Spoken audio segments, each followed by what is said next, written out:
அது சரியாகிவிடும். நன்றி சார். டாக்டர் மற்றொரு நேயர். ஹலோ டாக்டர், வணக்கம். வணக்கங்க. வணக்கம். வணக்கம்மா, எங்க இருந்து பேசுறீங்க? திருச்சியில இருந்து பேசுறேன் சார். என்ன சந்தேகமா கேளுங்க டாக்டர் கிட்ட. என் ஹஸ்பண்டுக்கு 20 வருஷமா சுகர் இருக்கு சார். சரிம்மா. வணக்கம் டாக்டர். வணக்கம் சார். யூரியா இப்ப பார்க்கும்போது 15 mg போட்டிருக்காங்க சார். 0.8 mg கிரியாட்டின் கொடுத்திருக்காங்க. ஏதாவது ப்ராப்ளம் இருக்கா சார்? அது இல்லையம்மா, அது நார்மலாக உள்ளமா இருக்கு. Creatine normal. அந்த கண் ஆபரேஷன் பண்ணணும்னு சொல்லி அவங்க டெஸ்ட் எல்லாம் எடுக்க சொன்னாங்க. அப்பந்தான் சுகர் எல்லாம் கொஞ்சம் 135 சார் இப்ப பார்க்கும்போது. சரிம்மா. இல்லை, உங்களுடைய கிரியாட்டின் நார்மலாக தாம்மா இருக்கு. நன்றிம்மா. டாக்டர், சில நோய்கள் வந்து பரம்பரை அப்படின்னு சொல்றோம் இல்லையா? இந்த சிறுநீரக பாதிப்புல ஏதாவது பரம்பரையா வர்றதுக்கு வாய்ப்பு இருக்கா டாக்டர்? பரம்பரையாக வந்து பொதுவாக வந்து இப்போ வந்து நமக்கு மாசமாக இருக்கும்போதே வந்து ஸ்கேன் பண்ணக்கூடிய ஃபெசிலிட்டிஸ் இருக்கிறதுனால நமக்கு அந்த நோயெல்லாம் இருக்குன்னு நமக்கு கருவிலே நம்ம கண்டுபிடிச்சிடலாம்.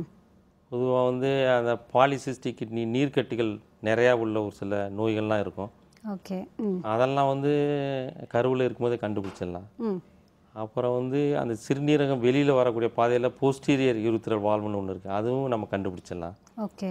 இப்போ கொஞ்சம் நேரத்துக்கு முன்னாடி சொன்னாங்களே பெல்வியூரிட்ரிக் ஜங்ஷன் அப்ஸ்ட்ரக்ஷன், அந்த மாதிரி இருந்தால் கூட அந்த வீக்கங்கள் இருக்குது அப்படின்னு நம்ம அதிலே கண்டுபிடிச்சிடலாம். ஸோ பரம்பரையாக வரக்கூடிய நோய்களும் சிறுநீரகத்தில் நிறையா இருக்கு. டாக்டர், இப்போ சிறுநீரக கற்கள் அப்படின்பொழுது நீங்கள் அந்த 6 மில்லிமீட்டர் பற்றி 8 வந்தால் அப்போ சர்ஜரிங்கிறது, அதுக்கு கீழேனா வேண்டான்னு சொன்னீங்க. இந்த மாதிரியான கற்கள் நிறைய சேரும் பொழுது அது சிறுநீரகத்தையே எடுக்கணும் அப்படிங்கிற அளவுக்கு கொண்டு போகுமா? இது வந்து அவங்களுக்கு வந்து அமைதியாக சைலண்டாக இருக்குன்னா அவங்களுக்கு தெரியவே தெரியாது. ஓகே.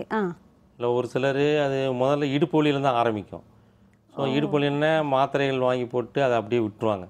ஸோ அது வந்து அந்த சிறுநீரகத்தை விட்டு வெளியில் வரக்கூடிய யூரின் வரக்கூடிய பாதையில் வந்து அடைச்சிருச்சுன்னா அந்த சைடு உள்ள கிட்னிலேருந்து வரக்கூடிய சிறுநீரகம் கீழே வந்து சேரவே சேராது.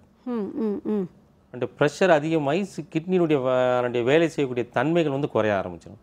ஓகே. கடைசியாக வந்து கிட்னின்னு எதுவுமே இருக்காது, அந்த சிறுநீர் ஒன்றாக சேர்ந்த ஒரு பை மாதிரி தான் இருக்கும். ஸோ அதுக்கு வந்து டிடிபி ஸ்கேன் ஒரு ஸ்கேன் இருக்குது. ஸோ அதை பார்த்துட்டு அதனுடைய செயல்திறன் ரொம்ப குறைச்சிருக்குன்னா நம்ம கிட்னியே எடுக்க வேண்டியிருக்கும்.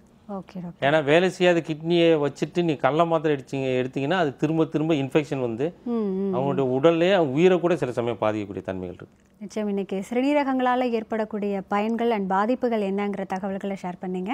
இன்றைய ஹலோ டாக்டரில் கலந்து கொண்டதற்கு நன்றி டாக்டர். வணக்கம். வணக்கம். வணக்கம். நேரில் இன்றைய ஹலோ டாக்டரில் டாக்டர் சொன்ன தகவல்களை கேட்டிருப்பீங்க. அளவுக்கு அதிகமாக உப்புங்கிறது எடுத்துக்க கூடாது, அதில் ஊறுகாய் அப்பளம்ங்கிற வகைகளை சேர்க்கவே கூடாது.